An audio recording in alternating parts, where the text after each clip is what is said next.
Emeritus of the Pleasant Street Historic Society, and we would like for you to share your life and some of the history of this area.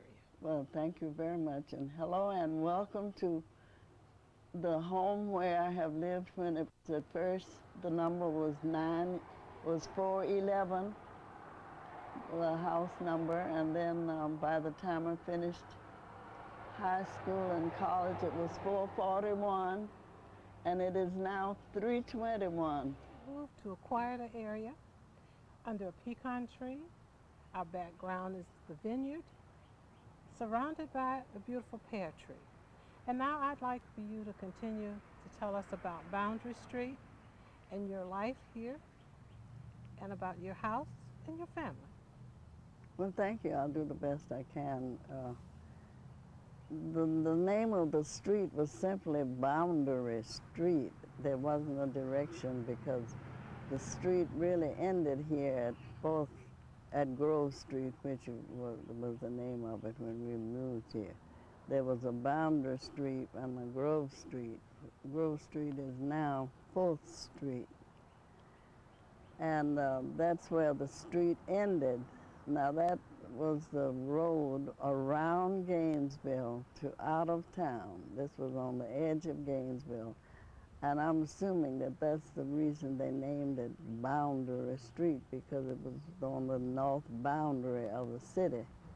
And in order to get through the city to places like High Springs, Alachua, and on up the country, which people often went to, but they were generally on horseback or wagon train. And in order to get from down south of Micanopy,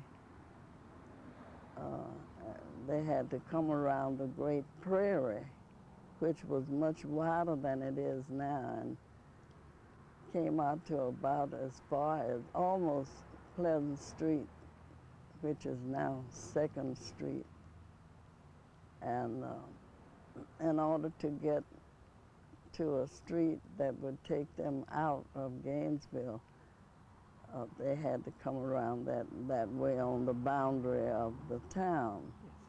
And of course, then they made a right turn at the end of my place. My place on out west was not a street at all. It was just a place where people tied their cows. My daddy had a cow. Several people had cows, especially if they had little children. They wanted the milk for them. And knowing that we had just come here and there was little or no place to buy that sort of thing, people looked out for themselves. That's another reason they had the big backyards and the big front yards. They used the front yards for their flowers, the pretty roses, the verbena, the dahlias, and flowers that were very much in vogue then. And for their backyard, they had a big enough backyard for them to have their outdoor toilets. And around those outdoor toilets, usually they had sweet-smelling food plants like, what is the name of that plant? It's changed names. It's night jasmine, they called it. Then the yards in the back were set up for them to have 3 or 4 rows of vegetables that they needed, like string beans, tomatoes, yards also for little chickens. They had a little chicken place. Well, I say they had a chicken yard, they call it, because my folks had a big chicken yard on the east side of the house. And of course, anytime they felt like having chicken for dinner, they didn't have to bother to go to the store. There were so very few stores here anyway that they had to look out for things like that for themselves. And that perhaps was one of the reasons that all of the homes faced a street. We didn't have any middle streets. For instance, the street back of me, which is now 4th Street, was at that time Grove Street. My uncle, my father's brother, Jim, lived there. And by the way, his daughter and I were both born in the house here on the corner of Boundary Street. And below his house, Jim's house, was another brother's house, Will. And all of that has been family property for years and years. Always been two-story, and the house next door, was it ever a two-story house? Yes, Reverend Ferguson used to say all of the people who came here from South Carolina were, the big shots had the two-story houses and the little shots had the one-story houses. But Reverend Ferguson was just a lovely person, and he liked to crack jokes. However, my father's house and all of this property that I've talked about down the next two brothers and the one beside me here on the east side of my house were two-story houses. They were all property of Reverend Peter McRae, and you probably, most of you would know that name because it's very ably placed on one side of the United Methodist Church, which was not United Methodist. When we came here, we were Methodist Episcopals, and the United Methodists came about in recent years. However, the people who lived next door to us in the two-story house was Letitia Sherrod and her husband Bob. He was a drayman. He had a horse named Dan, and he had a bridge across from the street into his yard. And Dan's stable was right back down to the end of their back house, the back of their house, rather. And his wife was an outstanding restaurateur downtown. I think her name is very prominently placed on this map that we have. She was one of the first restaurateurs downtown on Union Street, where Negroes had quite a lot of business. The house next door is now one story. Would you share with me why? And one other thing I'd like you to really share with us when we talk about funeral parlors. Did we always have funeral parlors? Would you share those two with us, please? Well, let's start with the funeral parlor. When we came here, we had nothing except what we brought. We brought artisans, brought cooks, we brought carpenters, tailors, and people. These were not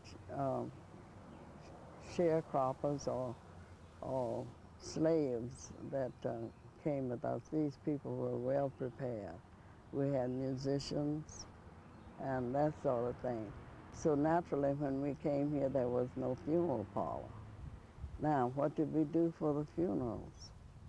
Usually speaking, if one died, had a death in the family, somebody put a big crepe bow on the front door to let those who were passing by know that there was a death in the family.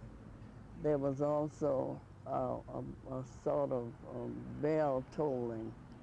If a person died that belonged to, for instance, Mount Pleasant Church, that person was notified, the pastor was notified, and they had a bell that was not a regular ringing bell, it was a tolling type of bell.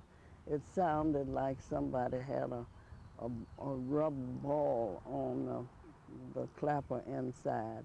And whenever you hear that gong, you said, oh, somebody's passed at Mount Pleasant Church. And it was the same at all the other churches. Of course, Mount Pleasant was the only one that had the clapper, the bong type thing. Then the Chestnuts and the Hughesers, who were very prominent early members here, got together and they decided to go to school and learn to be undertakers. But until that time, when one died in the morning, usually the funeral was either that afternoon or not later than the next morning, because there was no way of embalming and keeping a body over. Now, what happened, all of the people in the neighborhood had by this time got the message. If there was a messenger from the family, he probably went about letting other folks around them know that there was a death. And they would come to that house that evening bringing foods and stay overnight with the family to, I think that's why the name came up, wake. They would just call themselves being there to help the family through that crisis. And they bring food and they have this wake, and then by the next morning they have the funeral. And another reason that most of the cemeteries were right around the churches was that, now in the case of Mount Pleasant Church, it wasn't right around the churches because Gainesville was a larger town. Their cemetery was out around 26th Street North. But at that time, there was nothing but woods out there. There was no 13th Street, although most of the cemeteries now borders on 13th Street. However, when one died, they were usually members of the family's friends who would come in and bathe the body of the dead, dress them, and lay them out on a board that they called a cooling board. And if perhaps that person died with his eyes not quite closed, they put a penny on each eye to shut them down. That's why I imagine you hear the expression, that person will steal a penny off a dead man's eye. And there was one man generally or two in the community who made the caskets. That's why we usually speak of them as pine boxers.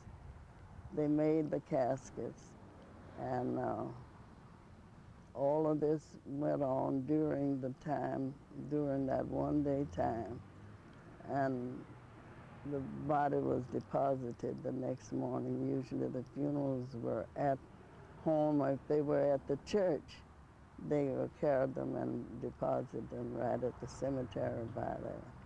Now, as for the house next door, my godmother, Letitia Sherrod, we called Aunt Tish, lived there, and she died when I was in 3rd grade.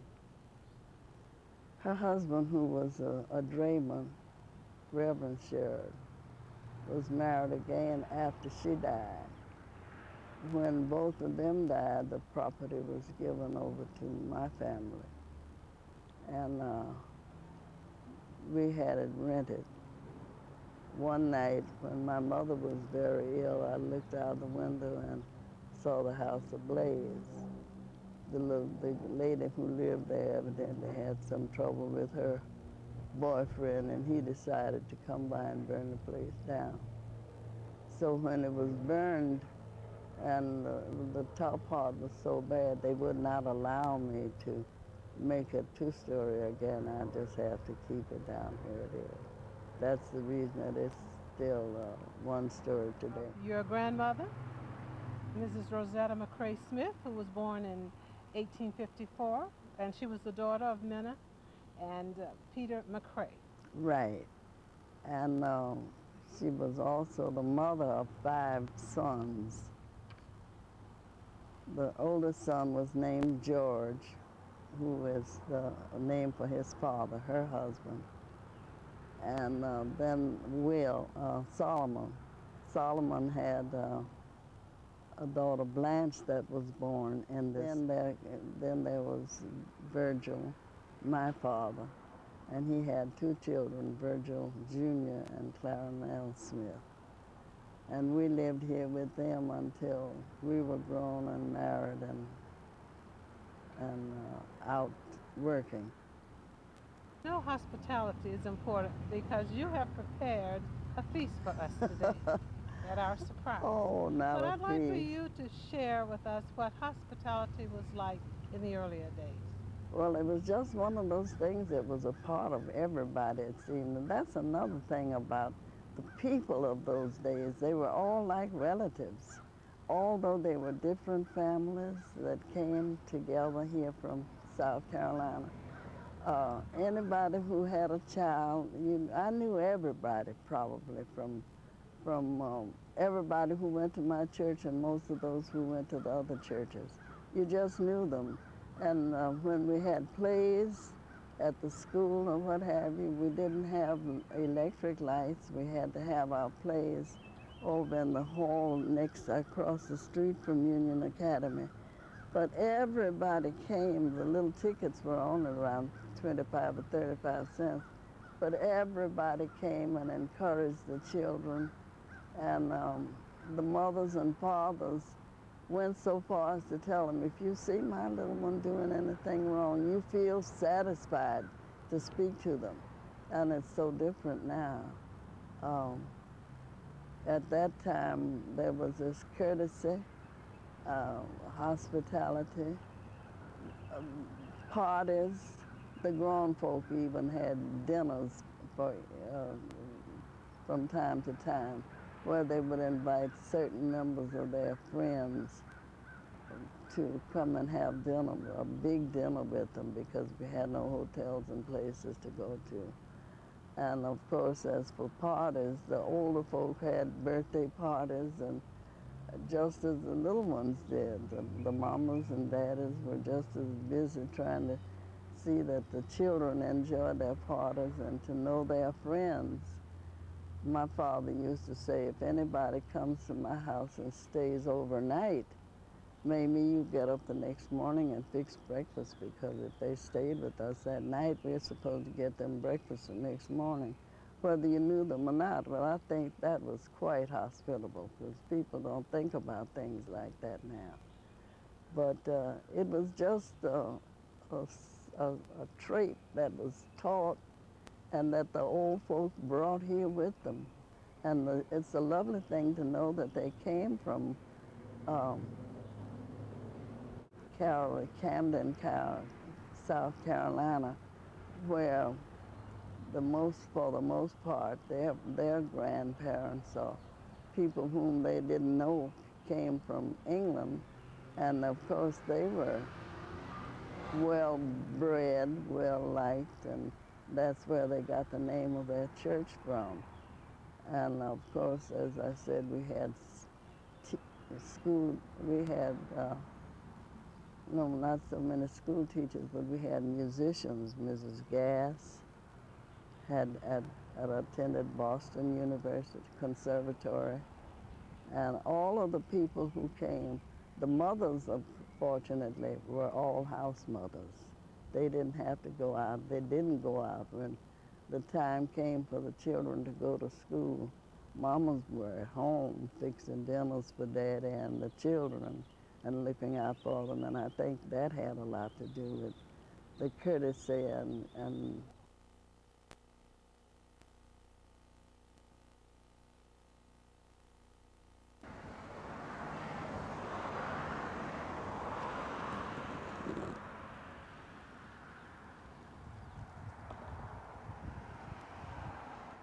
Tell us about the first kindergarten. with regard to the first kindergarten, I think it would be a good idea for us to remember that in Gainesville at the time, it was a village. There were people who lived in town, but they lived miles apart. Every person probably had an expanse. There are the Jarvises, the Livingstons, the Baileys, and of course these people had big spreads, like you might call a plantation, not necessarily a plantation, but large expanses of property. So there were no places really for days' work such as we know of today. The mothers of the children who came from Camden, South Carolina, were home mamas. There was really no place for them to go out and keep children or do homes, that sort of thing. So they stayed home and did their own homes. Naturally, when the children came along, they needed some place to send them for the day's work. The elementary school, or the school system as it was to begin with in Gainesville, did not have a regular kindergarten. So, as usual, the mothers, the families looked to the churches. The churches, the church, which was the first one at that time, was Mount Pleasant Methodist Episcopal Church, was the first one that was established. And when the time came for little ones to go to kindergarten, some of the young women of the church took it upon themselves to start a kindergarten. The church had built what was called Scott's Industrial School. That was a building behind the regular church. And Scott's Industrial School was manned by Miss Cecilia Green, Miss Bessie Garrison. These two ladies had boarding school students. They were all girls.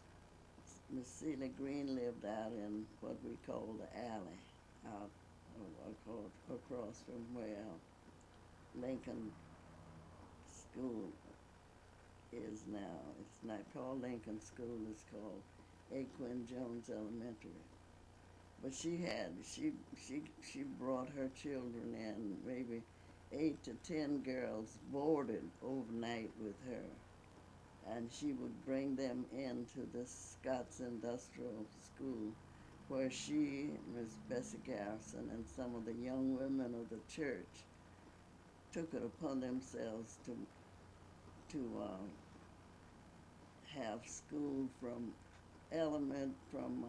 kindergarten through about 3rd or 4th grade. Miss Bessie Garrison's children were not really children, they were young women, sort of like Maggie Tebow's school. She boarded those children, ladies too. They found themselves taking finishing courses. They weren't particular about degrees. They just wanted finishing courses.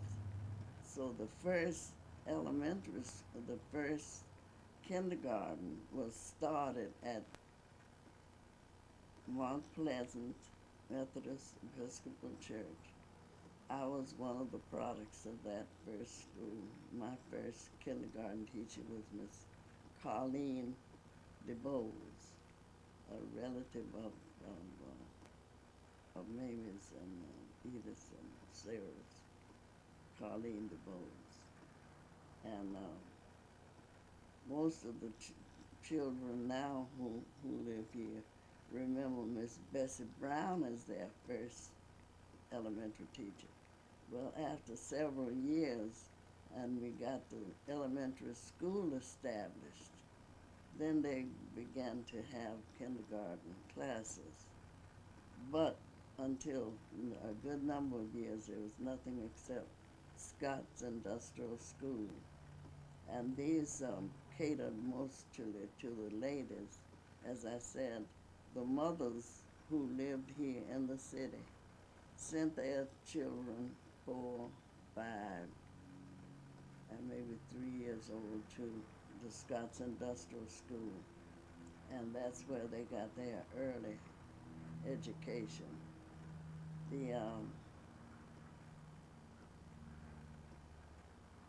They were all girls, though, as it comes to me, because the girls that voted with Miss Cecilia Green, the people who voted with her were girls.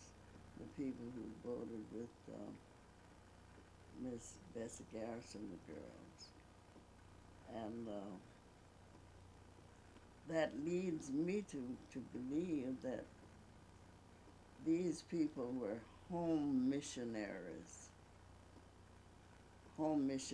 workers, Miss Cecilia Green and Miss Bessie Garrison. And they began to think about getting things for the boys. Then the next thing we knew of, there was a boys' school in Jacksonville, Cookman. It was called Cookman School for the Boys, and the girls' school in Jacksonville, and this was above the 8th grade level then. Was Boylan Home, was at first just Boylan Home, that was for girls. And I'm led to believe that those two schools grew out of the kindergarten, because the kindergarten at first took only girls. But for a number of years, we had just the Scots Industrial School. And it was the principals or the persons who served as principals of the school were some of the ministers of Mount Pleasant Church. I remember Reverend Selmo, Reverend Bartley, Reverend Russell. All of those served as principals of the Scots Industrial School. Now that school never went to the 8th grade. I think it was old, because I remember going back to that school one year that they didn't give us public school in Gainesville, and I was in 4th grade. I went back to that school, and Miss Bartley, Esther Bartley, who was the daughter of Reverend Bartley, was my 4th grade teacher also. So we had a nip and tuck sort of situation. It wasn't just all peaches and cream. It was on and off, on and off. But the really beginning, the very first kindergarten was the one out of the church school of Mount Pleasant M.E. Church. And that school, those people also were responsible for teaching children all of the little things, the little songs like Jesus Loves Me and Bible, Book Divine, and little songs that children learn. And those same teachers would get with the same children and have the exercises for Christmas holidays or Easter. And one that we don't hear of nowadays, and I think it should come back, the Children's Day. That usually used to come, I think, in June or July. Oh, and man, we just look forward to the time to get those little new dresses, little new boiled and organed dresses, and the big satin sashes, but I'm thinking if we had more things like that now, maybe the children would show a greater interest in going to church. Kindergarten school was, the first one was from Mount Pleasant Methodist Church.